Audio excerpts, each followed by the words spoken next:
Assalamualaikum warahmatullahi wabarakatuh. Saya Anissa Aulia, mahasiswi semester 3 Prodi Ilmu Quran dan Tafsir, Sekolah Tinggi Ilmu Al-Quran Al-Latifiyah. Tujuan pembuatan video ini untuk memenuhi ujian akhir semester mata kuliah hadis tematik. Berbicara mengenai hadis tematik, kita akan membahas yang pertama ialah pengertian dari hadis tematik itu sendiri. Untuk pengertian hadis tematik biasa disebut dengan hadis maudhu'i, yang mana kata maudhu'i itu merupakan isim maf'ul dari tawado'a, yang artinya masalah atau pokok permasalahan. Jadi hadis tematik ialah mengumpulkan hadis-hadis yang terkait dalam satu pokok permasalahan, dalam satu topik atau satu kajian, yang kemudian disusun berdasarkan asbabul wurud dan pemahamannya. Setelah itu disertai dengan penjelasan dan pemaknaannya tentang masalah-masalah tertentu tersebut. Dalam kaitannya dengan pemahaman hadis, pendekatan tematik atau maudhu'i ini ialah memahami makna hadis dan menangkap maksud yang termasuk dalam hadis itu dengan cara mempelajari hadis-hadis lain yang terkait dalam satu makna, kemudian memperhatikan korelasi-korelasi masing-masing hadis tersebut sehingga didapatkan pemahaman yang baik dan yang utuh. Kemudian yang kedua yang akan kita bahas ialah metode dan langkah-langkah penyelesaian hadis tematik. Metode yang pertama ialah pastinya harus menentukan tema. Jadi tema apa yang akan dibicarakan. Yang kedua, mengumpulkan hadis-hadis dan menghimpunnya terkait dalam satu tema tersebut. Yang ketiga, melacak asbabul wurud, mencari asbabul wurud dari hadis tersebut. Yang selanjutnya ialah melakukan penelitian sanad yang meliputi kualitas perawi tersebut, kemudian kapasitas intelektual dan metode periwayatan hadis yang digunakannya. Selain penelitian sanad juga dilakukan penelitian matan yang meliputi kemungkinan adanya syadz ataupun ilat. Kemudian yang selanjutnya ialah memahami kandungan hadis dari hadis-hadis tersebut. Baiklah, di sini kita akan mengambil contoh tentang aurat wanita dalam perspektif hadis. Aurat wanita itu sendiri ialah suatu anggota atau bagian dari wanita yang wajib untuk dijaga atau ditutupi. Kemudian ada beberapa hadis-hadis tentang yang berbicara mengenai aurat wanita. Yang pertama ialah aurat wanita dalam sholat. Di sini hadis yang diriwayatkan dari Bukhari, saya bacakan.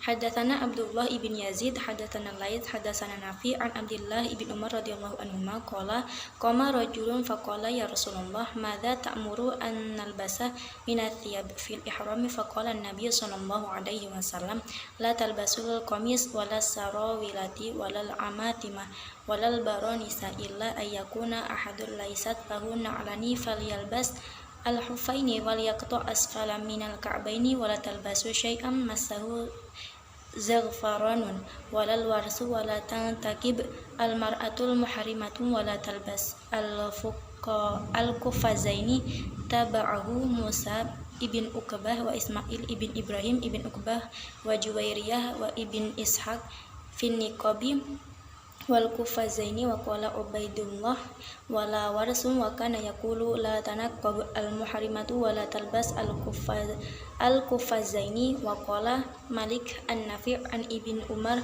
la tanaqqab al muharrimatun wa taba'ahu Laithun ibn Abi Sulaim, yang artinya telah menceritakan kepada kami Abdullah ibn Yazid telah mengabarkan kepada kami, Al-Lais telah menceritakan kepada kami Nafi dari Abdullah ibn Umar radhiyallahu anhu berkata, seorang laki-laki datang lalu berkata, wahai Rasulullah, pakaian apa yang baginda perintahkan untuk kami ketika ihram? Nabi SAW menjawab, janganlah kalian mengenakan baju, celana, sorban, mantel, atau pakaian yang menutupi kepala kecuali seseorang yang tidak memiliki sandal. Hendaklah dia mengenakan sepatu, topi dipotongnya hingga berada di bawah mata kaki, dan jangan pula kalian memakai pakaian yang diberi minyak wangi atau wangian dari daun tumbuhan.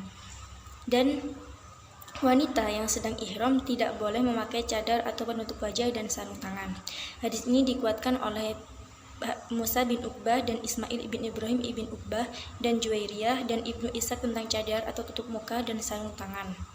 Dan berkata Ubaidillah, dan tidak pula wangian dari daun tumbuhan yang wangi, dan beliau bersabda, dan wanita yang sedang ihram janganlah memakai cadar dan juga jangan memakai sarung tangan. Dan berkata Malik dari Nafi dari Ibnu Umar radhiyallahu anhuma, dan wanita yang sedang ihram janganlah memakai. Dan hadis ini dikuatkan pula oleh Laits bin Abu Salim.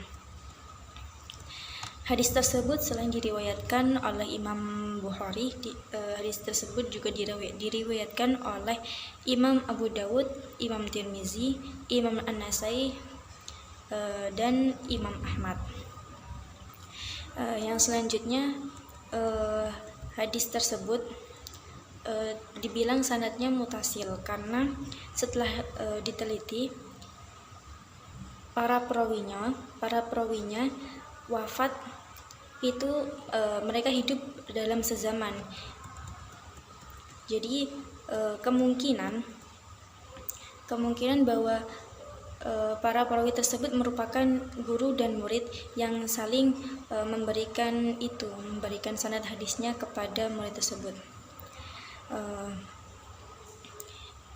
Jadi bisa disimpulkan hadis tersebut ialah sanadnya mutasil. Kemudian kandungan dari hadis tersebut ialah aurat wanita ketika sholat yang wajib ditutup ialah segenap anggota tubuhnya kecuali wajah dan telapak tangan. Wajah dan telapak tangan itu menurut Sayyid Sabiq ialah bagian tubuh yang diperbolehkan tampak sesuai dengan kalimat illa ma dhahara minha dalam Quran surat An-Nur ayat 31.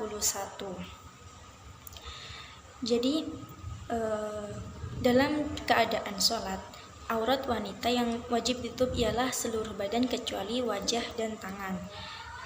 Itu kesepakatan jumhur para ulama.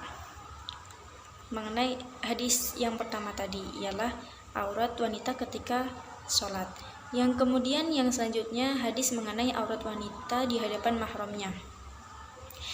Saya bacakan hadisnya. Haddatsana Abdullah ibn Muhammad qala haddatsani Abdus Somad qala haddatsani Su'bah qala haddatsani Abu Bakar ibn Hafiz qala sami'tu Aba Salamah yaqulu dakhaltu ana wa akhu Aisyah ala Aisyah fasa'alaha akhuha an ghuslin Nabi sallallahu alaihi wasallam fada'a bi ina'i nahwan min sa'in faghtasalat wa afadat ala ra'siha wa bainana wa bainaha hijabun qala Abu Abdillah qala Yazid ibn Harun wa bahzun wal juddiyu an Syu'bah qadriso, yang artinya telah menceritakan kepada kami Abdullah ibn Muhammad berkata, telah menceritakan kepadaku Abdus Somad berkata, telah menceritakan kepadaku Syu'bah berkata, telah menceritakan kepadaku Abu Bakar ibn Hafiz berkata, aku mendengar Abu Salamah berkata, aku dan saudara Aisyah menemui Aisyah, lalu saudaranya bertanya kepadanya tentang cara Nabi Shallallahu Alaihi Wasallam mandi dari janabat.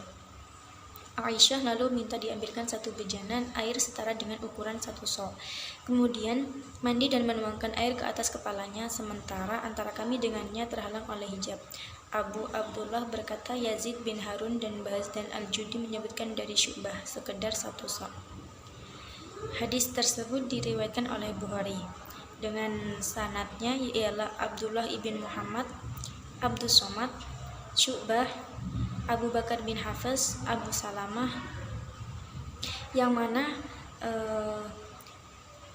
jika diteliti dari melihat tahun wafatnya masing-masing perawi tersebut, bisa diambil kesimpulan bahwa antara guru dan murid itu pernah hidup sezaman dan kemungkinan besar saling bertemu atau saling bermuasyarah. Jadi Dalam perjalanannya pun dalam mencari ilmu, yang tercatat mereka ada kelompok guru-gurunya atau kelompok murid-muridnya. Jadi memang para perawi tersebut dalam catatan memang merupakan ada hubungan antara guru dan murid. Oleh karenanya maka hadis tersebut memiliki sanad yang mutasil.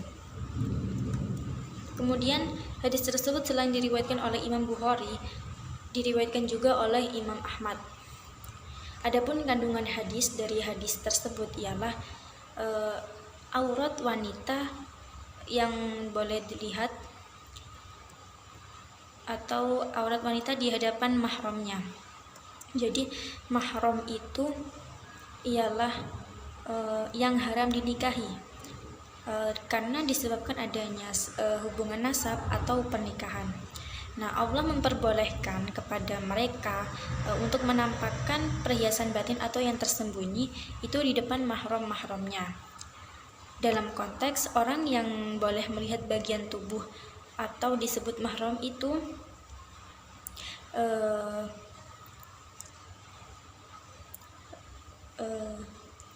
ulama mazhab juga memiliki perbedaan pendapat. Imam Hambali mengatakan bahwa aurat wanita itu bila terhadap mahramnya yang laki-laki ialah seluruh tubuhnya, selain wajah dan ujung-ujung badan, leher, kepala, kedua tangan, telapak kaki, dan betis. Nah, untuk para ulama sepakat bahwa selain wajah, kedua telapak tangan dan telapak kaki dari badan perempuan adalah aurat yang haram dilihat tanpa keperluan yang mendesak, sekalipun tanpa syahwat. Kemudian yang C, aurat wanita ketika sendirian. Ini ada hadis yang berbunyi hadasana Abdullah ibn Maslamah hadasana Abi wa hadasana Ibnu Bashar hadasana Yahya nahwahu an Bahz ibn Hakim an Aibi an jaddihi qala qultu ya Rasulullah auratuna ma na'ti min hawa ma nadaru qala hfad aurataka illa min zawjatika aw ma malakat yaminuka qala qultu ya Rasulullah idza kana al-qawmu ba'duhum fi ba'din qala in istata'ta alla yarayannaha ahadun fala yarayannaha qala qultu ya Rasulullah idza kana ahaduna qaliyan qala Allahu ahaqu ayyustahya minhu minan nas, yang artinya telah diceritakan kepada kami Abdullah ibn Maslamah berkata telah menceritakan kepada kami bapakku. Dalam jalur lain disebutkan telah menceritakan kepada kami Ibnu Bashar berkata telah menceritakan kepada kami Yahya, sebagaimana dalam riwayatnya dari Bahz bin Hakim dari bapaknya dari kakeknya. Ia berkata, aku bertanya, wahai Rasulullah, tentang aurat kami, siapakah yang boleh kami perlihatkan dan siapakah yang tidak boleh? Beliau menjawab, jagalah auratmu kecuali kepada istri atau budak yang kamu miliki. Ia berkata, aku bertanya, wahai Rasulullah, bagaimana dengan suatu kaum saling bercampur dalam satu tempat yang mereka saling melihat aurat antara satu dengan yang lain? Beliau menjawab, jika kamu mampu maka jangan sampai ada orang pun yang melihatnya. Ia berkata, aku bertanya, wahai Rasulullah, bagaimana jika salah seorang dari kami sedang sendiri? Beliau menjawab, Allah lebih berhak untuk kamu malu darinya daripada manusia. Hadis tersebut diriwayatkan oleh Imam Abu Dawud. Selain diriwayatkan oleh Imam Abu Dawud, juga diriwayatkan oleh Imam Tirmizi dalam Sunan Tirmizi dan Imam Ibnu Majah. Kemudian sama seperti yang di atas, dengan melihat tahun lahir dan wafatnya masing-masing perawi dapat diambil kesimpulan bahwasanya antara guru dan murid pernah hidup sezaman dan kemungkinan besar saling bertemu, sehingga bisa menyebabkan adanya kemungkinan sanad tersebut mutasil. Kemudian asbabul wurud dari hadis tersebut ialah ketika saat itu seorang sahabat bertanya kepada Rasulullah, ya Rasul, siapakah yang boleh kami perlihatkan dan siapa yang tidak boleh perlihatkan untuk aurat kami? Setelah para sahabat tersebut bertanya kepada Rasulullah lalu berkata seperti ini. Kemudian kandungan dari hadis tersebut ialah aurat wanita ketika sendiri yaitu sama dengan laki-laki. Apa yang terdapat di antara pusar dan lutut saat seorang wanita sedang menyendiri dan tidak ada seorang pun yang bersamanya, diperbolehkan untuk membuka aurat dengan sekadarnya saja dan dipandang makruh ketika melihatnya tanpa ada hajat tertentu. Nah, hadis tersebut menjelaskan bahwa saat seseorang sedang sendirian, maka aurat yang dimilikinya diperbolehkan terbuka. Namun, secara adab kita tetap disarankan untuk lebih merasa malu terhadap Allah dibandingkan rasa malunya terhadap sesama manusia. Jadi dapat diambil kesimpulan bahwa menutup aurat itu merupakan kewajiban yang mutlak yang memang harus dilaksanakan oleh setiap pribadi, baik muslim maupun muslimah yang telah sampai umur. Kemudian aurat wanita di luar rumah. Ada hadis yang berbunyi haddatsana Muhammad ibn Bashar haddatsana Amru ibn Asyim haddatsana Hammam an Qatadah an Muwarik an Abil Ahwas an Abdullah an Nabi sallallahu alaihi wasallam qala al mar'atu aurat fa idza kharajat astashrafaha asyaitanu qala Abu Isa hadza hadisun hasanun gharib, yang artinya telah menceritakan kepada kami Muhammad bin Bashar, telah menceritakan kepada kami Amr bin Asyim, telah menceritakan kepada kami Hammam dari Qatadah, dari Muwarik, dari Abu al-Ahwas, dari Abdullah, dari Nabi sallallahu alaihi wasallam. Rasulullah bersabda, wanita itu adalah aurat. Jika dia keluar, maka setan akan memperindahnya di mata laki-laki. Abu Isa berkata, ini merupakan hadis hasan gharib. Hadis ini diriwayatkan secara sendirian oleh Sunan Tirmizi melalui jalur Abdullah dengan perawinya Muhammad bin Bashar, Amr bin Asyim, Hammam, Qatadah, Muwarik, Abu al-Ahwas dan Abdullah. Kemudian dari syarah hadis tersebut dapat kita pahami bahwa seseorang wanita itu merupakan aurat. Karena aurat itu merupakan sesuatu yang harus ditutupi atau sesuatu yang apabila dilihat oleh orang lain akan menjadi malu. Adapun maksudnya dari penjelasan hadis tersebut bahwasanya hampir seluruh anggota tubuh wanita itu adalah aurat yang tidak boleh dilihat oleh selain mahramnya. Jadi apabila seorang wanita keluar rumah, ia mencegah daripada terlihatnya aurat dari yang bukan muhrim, sehingga tidak jatuh pada fitnah atau sesuatu yang diinginkan syaitan. Jadi misalkan kalaupun seorang wanita itu mau keluar rumah, maka yang perlu dilakukan ialah menutup seluruh auratnya dengan sebaik mungkin. Jangan sampai nantinya akan menjadi jatuhnya fitnah atau sesuatu yang diinginkan syaitan. Demikianlah hadis-hadis mengenai aurat wanita. Jadi pada intinya kesimpulannya bahwa menutup aurat itu merupakan kewajiban mutlak bagi seorang muslim ataupun muslimah. Jadi jelasnya Islam membolehkan kepada wanita untuk memamerkan diri dan perhiasannya itu kepada orang-orang yang berhak atas dirinya atau yang mahramnya. Kemudian dari segi itulah Islam menitik beratkan kepada wanita untuk menutup seluruh anggota tubuh agar jangan sampai terlihat. Oleh karenanya menutup aurat itu juga tidak dibenarkan dengan kain tipis, sehingga orang-orang itu dapat melihat aurat dari celah-celah kain warna kehalusan kulit wanita tersebut. Walaupun kita sudah menutup seluruh aurat kita, tapi diusahakan jangan memakai kain yang tipis dalam menutup aurat tersebut, karena bisa jadi sama saja dengan tidak menutup aurat, karena nanti akan terlihat dari celah-celah kain tersebut. Demikianlah tadi penjelasan yang dapat saya sampaikan. Apabila ada kekurangan, mohon maaf karena memang dalam tahap pembelajaran. Kepada Allah astaghfirullahaladzim.